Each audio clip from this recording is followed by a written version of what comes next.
Di sini aku dikirimkan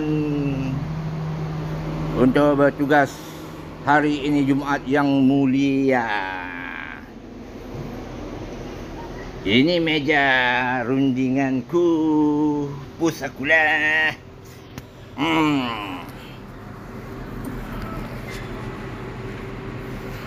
Pelawat-pelawat yang datang mahu melancung masuk dalam bersyarat tidak digalakkan melanggar peraturan. Yang kedah masuk. Daftar nama sini dulu sini nama. Ni pelawat-pelawat datang. Okey. Pelawat datang masuk di nama. Tak apalah.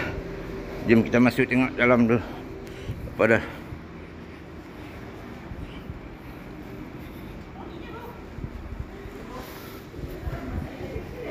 Dah tulis nama kak? Dah tulis nama? Ha, tulis nama kat sini? Boleh, boleh. Ya. Lepas tu masuk je, tak payah bayar pun. Okey, baik.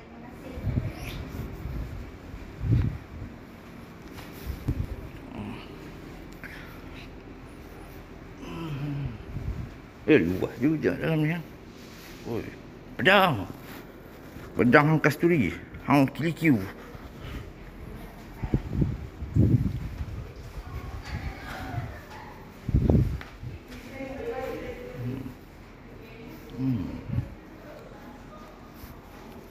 Pada mereka-mereka yang minat dalam adegan-adegan bersejarah, sejarah lama-lama boleh datang sini. Bukit Tegul Lembu, Bukit Tegul Lembu, boleh. Ada macam-macam.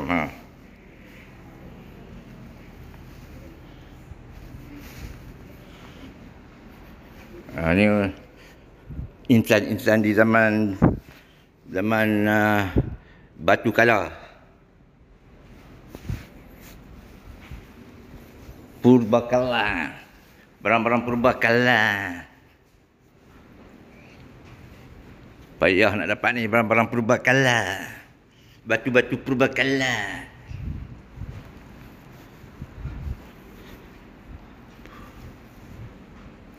Ini apa dia buat? Ini orang-orang dalam gambar ni masih ada lagi kah kat dunia ni? Batu Aceh. Wow. Ni kita pergi sana pula.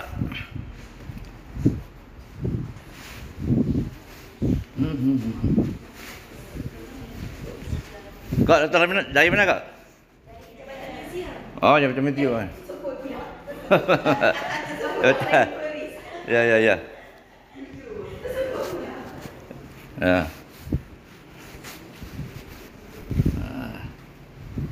Oh, sini apa ni? Wow. Ui, nak pukul aku ke? Oh. Orang dulu kalau terima hukuman katak kepala macam ni. Kepala otak sini. Oh.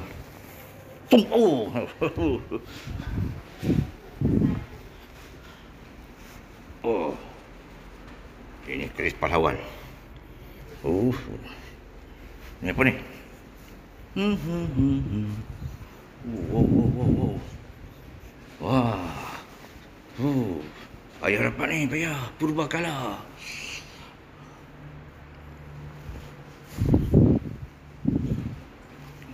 Okeylah.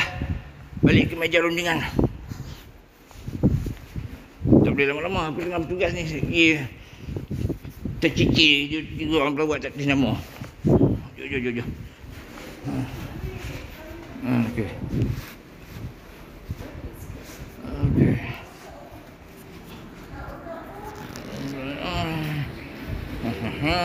Balik ke meja rundingan aku.